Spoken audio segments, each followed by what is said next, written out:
ఓం మహాగణపతే నమః. జనవరి 11 నుంచి జనవరి 17వ తేదీ వరకు ఉన్నటువంటి వార ఫలితాలు ద్వాదశ రాశుల వారికి ఏ విధంగా ఉన్నాయో చూద్దాము. ఇక మీనరాశి వారి కనుక మనం చూసుకున్నట్టయితే ఈ మీనరాశి వారికి చివరి 2 రోజులు చాలా చక్కగా ఉంటుంది. ఈ ఈ ఈ వారంలో ముఖ్యంగా మొదటి 3 రోజులు అంతగా అనుకూలంగా లేదు. ఆదివారం నుంచి మొదలుకొని ఆదివారం, సోమవారం, మంగళవారం కాస్త చింత, చికాకు, ఇబ్బంది ఉండే అవకాశాలు కనిపిస్తున్నాయి. మానసికంగా ఏదో ఒక బాధ మిమ్మల్ని ఇబ్బంది పెట్టేటటువంటి అవకాశాలు మనకు మీనరాశి వారికి ఈ 3 రోజుల్లో కనిపిస్తున్నాయి. కాబట్టి యోగా, ధ్యానము, మెడిటేషన్ చేసుకోండి, తద్వారా చక్కగా ఉంటుంది. ఇక బుధవారం, గురువారం కూడా మీకు దైవ దర్శనాలు ఉంటాయి, దైవ భక్తి అనేది పెరుగుతుంది. అయితే తండ్రి గారితో కానీ సంతానంతో కానీ కాస్త గొడవలు ఉండే అవకాశాలు కనిపిస్తున్నాయి. కాబట్టి వాటిని అవాయిడ్ చేసే ప్రయత్నం చేయండి. ఇక శుక్రవారం, శనివారం మీనరాశి వారికి మళ్ళీ అనుకూలంగా ఉంటుంది. మీరు పనిచేసే చోట ముఖ్యంగా అనుకూలంగా ఉంటుంది. ఉద్యోగ అవకాశాలు వస్తాయి, అవి కూడా సక్సెస్ఫుల్గానే మనకు కనిపిస్తున్నాయి. ఓవరాల్గా చూసినట్టయితే నూతన ప్రాజెక్ట్స్ మొదలు పెట్టడము, దాంపత్య జీవితంలో ఆనందము, పనికి తగినటువంటి ప్రశంసలు లాంటివి ఉత్తమమైనటువంటి ఫలితాలు మనకు ఈ శుక్రవారం, శనివారం చివరి 2 రోజులు కనిపిస్తున్నాయి. ఇవి మీనరాశి వారికి ఉన్నటువంటి ఈ వారంలో ఫలితాలు.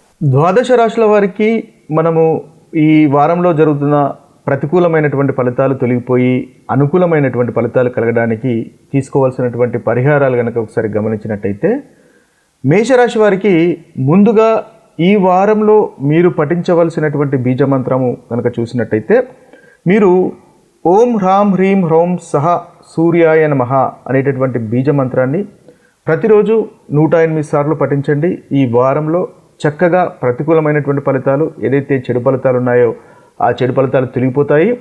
మంచి శుభ ఫలితాలు, మీరు అనుకున్నటువంటి పనులు కలుగుతాయి. శుభ ఫలితాలు కూడా ఈ వారంలో కలుగుతాయి. అయితే ఈ బీజమంత్రంతో పాటు ఆదిత్య హృదయాన్ని పఠించండి.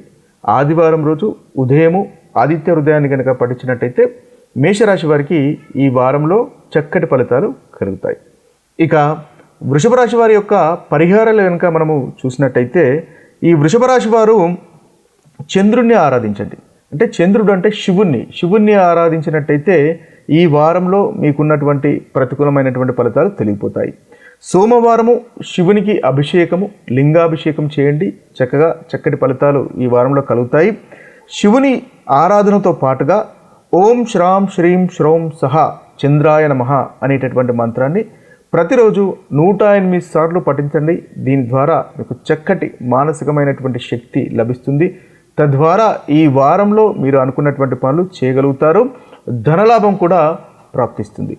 ఇక మిథున రాశి వారి కనుక చూసుకున్నట్టయితే, మిథున రాశి వారు ఈ వారంలో పాటించవలసినటువంటి పరిహారాలు కనుక చూసినట్టయితే, మీరు ఓం బ్రాం భ్రీం బ్రౌం సహ బుధాయ నమః అనేటటువంటి బీజమంత్రాన్ని 108 సార్లు ప్రతిరోజు పఠించండి. తద్వారా చక్కటి ఫలితాలు మీకు కలుగుతాయి.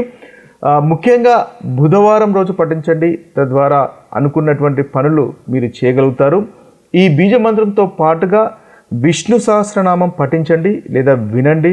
ఉదయం కానీ సాయంత్రం కానీ విన్నట్టయితే ఈ రాశి వారికి ఉన్నటువంటి ప్రతికూలమైనటువంటి ఫలితాలు తొలగిపోతాయి.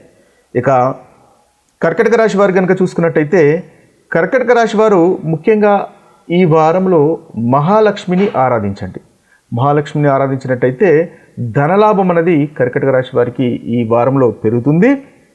ముఖ్యంగా మహాలక్ష్మి ఆరాధనతో పాటుగా మీరు పఠించవలసినటువంటి బీజమంత్రం కనుక చూసుకున్నట్టయితే, ఓం ద్రాం ధ్రీం ద్రౌం సహ శుక్రాయ నమః అనేటటువంటి బీజమంత్రాన్ని 108 సార్లు పఠించండి. ఇది శుక్రునికి సంబంధించినటువంటి బీజమంత్రము. దీని ద్వారా మీకు ఈ వారంలో మంచి కంఫర్టబుల్ లైఫ్ అనేది వస్తుంది. అన్నింటా ధనలాభం వస్తుంది. ప్రాపర్టీకి సంబంధించినటువంటి విషయాల్లో కానీ, గృహానికి సంబంధించినటువంటి విషయాల్లో కూడా చక్కటి పురోగవృద్ధి అనేది మీకు ఈ మంత్ర పఠనం వల్ల ఉంటుంది. ఇక సింహరాశి వారికి ఉన్నటువంటి పరిహారాలు మనం ఈ వారంలో కనుక చూసినట్టయితే, సింహరాశి వారు కూడా సూర్యుడిని ఆరాధించండి. తద్వారా చక్కటి ఫలితాలు కలుగుతాయి. అహంకారాన్ని కాస్త తగ్గించుకోండి. ఆత్మవిశ్వాసము పెరగడానికి సూర్యుని యొక్క ఆరాధన ఈ రాశి వారికి తప్పకుండా ఈ వారంలో ఉపయోగపడుతుంది. మీరు అనుకున్నటువంటి గోల్స్ను రీచ్ కావడానికి ఈ సూర్యుని యొక్క ఆరాధన చేయండి. అదేవిధంగా ధనలాభ ప్రాప్తి గురించి, ఆరోగ్యం గురించి కూడా ఈ సూర్యుని యొక్క ఆరాధన అనేది మీకు తప్పకుండా ఒక పరిహారంగా ఉపయోగపడుతుంది. అయితే ఈ సూర్యుని యొక్క ఆరాధనతో పాటుగా మీరు పఠించవలసినటువంటి బీజ మంత్రము ఈ వారంలో కనుక చూసుకున్నట్టయితే మీరు ఓం హ్రాం హ్రీం హ్రౌం సహా సూర్యాయ నమః అనేటటువంటి బీజమంత్రాన్ని 108 సార్లు పఠించండి. ప్రతి ఉదయం పఠించండి. ఒకవేళ ప్రతిరోజు కుదిరినట్టయితే కనీసం ఆదివారం అన్న పఠించండి. తద్వారా చక్కటి ఫలితాలు ఈ రాశి వారికి కలుగుతాయి. ఇక కన్యారాశి వారి యొక్క ఫలితాలు, కన్యారాశి వారి యొక్క పరిహారాలు కనుక మనం గమనించినట్టయితే కన్యారాశి వారు ఈ వారంలో కలుగుతున్నటువంటి చెడు ఫలితాలు తొలగిపోయి మంచి ఫలితాలు కలగడానికి, మీరు అనుకున్నటువంటి పనులు చేయడానికి, అదేవిధంగా ఏ పాపగ్రహాల యొక్క దృష్టి తొలగిపోయి చక్కటి ఫలితాలు నెరవేరడానికి కన్యారాశి వారు మీరు ఓం క్రాం క్రీం క్రౌం సహా భౌమాయ నమః అనేటటువంటి బీజమంత్రాన్ని పఠించండి. తద్వారా చక్కటి ఫలితాలు కలుగుతాయి.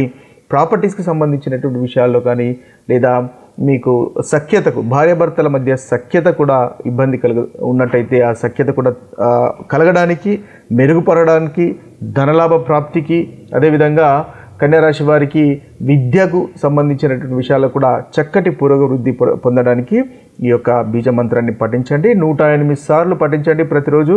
ఒకవేళ వీలు కానట్టయితే కనీసం మంగళవారం అన్నా మీరు ఇది 108 సార్లు పఠించండి. తద్వారా కన్యారాశి వారికి ఈ వారంలో చక్కటి ఫలితాలు అనేవి కలుగుతాయి. ఇక తులారాశి వారికి కనుక చూసుకున్నట్టయితే తులారాశి వారికి మీరు పఠించవలసినటువంటి బీజ మంత్రము ఈ వారంలో చూసుకున్నట్టయితే ఓం భ్రాం భ్రీం బ్రౌం సహ బుధాయ నమః అనేటటువంటి బీజ మంత్రాన్ని మీరు పఠించండి. 108 సార్లు పఠించినట్టయితే చక్కటి ఫలితాలు మీకు కలుగుతాయి. అదేవిధంగా మహాలక్ష్మిని ఆరాధించండి. తులారాశి వారు మహాలక్ష్మిని ఆరాధించినట్టయితే మంచి ధనలాభము అనేది ఈ వారంలో మీకు ఉంటుంది.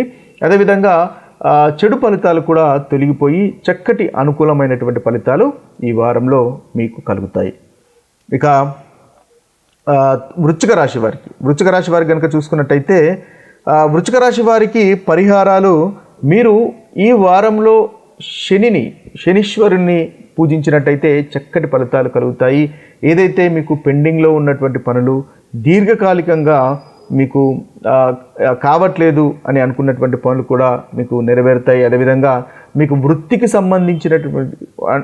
సంబంధించినటువంటి విషయాల్లో ప్రోగ్రెస్ అనేది ఉండడానికి మనకు ఈ శనిని పూజించండి. శనీశ్వరుని పూజించినట్టయితే చక్కటి ఫలితాలు వృశ్చిక రాశి వారు పొందగలుగుతారు. అదేవిధంగా మీరు పాటించవలసినటువంటి బీజ మంత్రం కనుక చూసినట్టయితే ఓం ప్రాం ప్రీం ప్రౌం సహా శనిశ్చరాయ నమః అనేటటువంటి బీజ మంత్రాన్ని పఠించండి. తద్వారా చక్కటి ఫలితాలు కలుగుతాయి. రోజుకి 108 సార్లు కనుక పఠించినట్టయితే అనుకున్నటువంటి ఫలితాలు ఈ వృశ్చిక రాశి వారు ఈ వారంలో పొందగలుగుతారు. ఇక ధనుసు రాశి వారి యొక్క ఫలితాలు కనుక, పరిహారాలు కనుక మనం చూసుకున్నట్టయితే ధనుసు రాశి వారు మీరు చంద్రుణ్ణి, శివుణ్ణి ఆరాధించండి. అంటే చంద్రుని యొక్క అధిపతి శివుడు అవుతాడు కాబట్టి శివుణ్ణి ఆరాధించినట్టయితే ధనుసు రాశి వారికి ఈ వారంలో చక్కటి ఫలితాలు కలుగుతాయి. ముఖ్యంగా మీరు పఠించవలసినటువంటి బీజ మంత్రం కనుక చూసుకున్నట్టయితే ఓం శ్రాం శ్రీం శ్రౌం సహా చంద్రాయ నమః అనేటటువంటి బీజ మంత్రాన్ని 108 సార్లు పఠించండి. తద్వారా మంచి ఫలితాలు కలుగుతాయి. సోమవారం తప్పకుండా శివునికి అభిషేకం చేయించుకోండి, మంచి ఫలితాలు కలుగుతాయి. ఏదైతే ప్రతికూలమైనటువంటి ఫలితాలు ఈ వారంలో మీకు కలుగుతున్నాయో ఆ ప్రతికూలమైనటువంటి ఫలితాలు మనకి ధనుసు రాశి వారికి తొలగిపోయి అనుకూలత అనేది పెరుగుతుంది. ఇక మకర రాశి వారికి కనుక చూసుకున్నట్టయితే మకర రాశి వారికి మీరు పఠించవలసినటువంటి బీజ మంత్రము ఓం క్రాం క్రీం క్రౌం సహా భౌమాయ నమః అనేటటువంటి బీజ మంత్రాన్ని 108 సార్లు పఠించండి. తద్వారా మంచి ఫలితాలు మీకు కలుగుతాయి. ముఖ్యంగా కుజుణ్ణి ఆరాధించండి, సుబ్రహ్మణ్య స్వామిని ఆరాధించండి, హనుమంతుని ఆరాధించండి. తద్వారా ఏదైతే మీకు ఆటంకాలు కలుగుతున్నాయో, పనుల్లో ఆటంకాలు కలుగుతున్నాయో ఆ ఆటంకాలు తొలగిపోయి ముందుకు వెళ్తాయి. శీఘ్రంగా పనులు జరిగేటటువంటి అవకాశాలు మనకు ఈ యొక్క బీజ మంత్ర పఠనం వల్ల కలుగుతుంది. రోజుకు 108 సార్లు పఠించండి, మంచి ఫలితాలు కలుగుతాయి. ఇక కుంభరాశి వారు కనుక చూసుకున్నట్టయితే కుంభరాశి వారికి ముఖ్యంగా శుక్రుని ఆరాధించాలి. అంటే మీరు పఠించవలసినటువంటి బీజ మంత్రము ఓం ద్రాం ద్రీం ద్రౌం సహా శుక్రాయ నమః అనేటటువంటి బీజ మంత్రాన్ని 108 సార్లు పఠించండి ప్రతిరోజు. తద్వారా మీకు మంచి కంఫర్టబుల్ లైఫ్ అనేది వస్తుంది, ధనలాభం అనేది పెరుగుతుంది. అదేవిధంగా ప్రతికూలమైనటువంటి ఫలితాలు తొలగిపోయి అనుకూలత అనేది మనకి కుంభరాశి వారికి ఈ యొక్క మంత్ర పఠనం వల్ల పెరుగుతుంది. అదేవిధంగా విష్ణు సహస్రనామం కూడా పఠించండి. అది కూడా ఒక చక్కటి మీకు మంచి రెమెడీగా కూడా మనకు కుంభరాశి వారికి పనిచేస్తుంది. ఇక చివరి రాశి అయినటువంటి మీనరాశి వారికి పరిహారం చూసుకున్నట్టయితే వీరు పఠించవలసినటువంటి మంత్రము ఓం శ్రాం శ్రీం శ్రౌం సహ చంద్రాయ నమః అనేటటువంటి మంత్రాన్ని పఠించండి. 108 సార్లు పఠించండి. మీరు కూడా శివుణ్ణి ఆరాధించండి. తద్వారా చక్కటి ఫలితాలు ఈ వారంలో పొందగలుగుతారు. ఇవి స్థూలంగా ఈ వారంలో ఉన్నటువంటి ద్వాదశ రాశుల యొక్క ఫలితాలు, అదేవిధంగా పరిహారాలు. మరొక వీడియోలో మరొక టాపిక్తో కలుద్దాము. అంతవరకు సెలవు. సర్వే జన సుఖినో భవంతు. సర్వే సుజన సుఖినో భవంతు. నమస్తే.